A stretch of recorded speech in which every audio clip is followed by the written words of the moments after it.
بسم اللہ الرحمن الرحیم۔ السلام علیکم ورحمۃ اللہ وبرکاتہ۔ ناظرین و سامعین، آج کی شارٹس ویڈیو میں پھلوں کا بادشاہ یعنی آم کے دلچسپ فائدے آپ سے شیئر کروں گا۔ ویڈیو آخر تک ضرور دیکھیں۔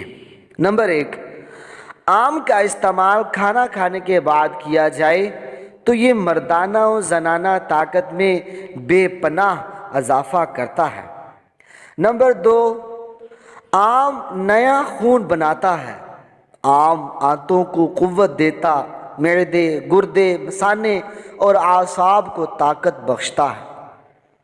نمبر 3، آم کھانے سے تذابیت کے مرض میں فائدہ ہوتا ہے۔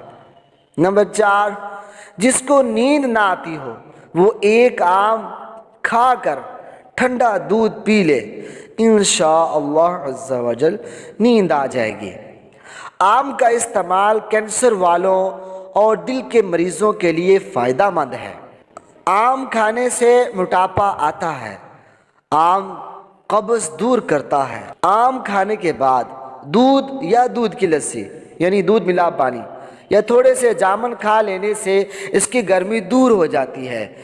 اگر دودھ سے گیس ہو تو تھوڑی سی ادرک ملا لینی چاہیے۔ میٹھے اور تازہ آم کا تھوڑا سا گودا حاملہ کو روزانہ کھلایا جائے تو انشاءاللہ عز و جل بچہ تندرست پیدا ہوگا۔ دودھ پلانے والی عورت آم کھائے تو اس سے دودھ بڑھتا ہے۔ آم پیاس بجھاتا ہے۔ کاٹ کر کھانے کی بجائے آم چوس کر کھانا بہتر ہے۔ آم کھا کر کچی لسی یعنی دودھ ملا پانی آنکھوں کی روشنی اور بدن کی کمزوری دور کرنے کے لیے مفید ہے۔ آم ہمیشہ ٹھنڈا کر کے استعمال کیا جائے۔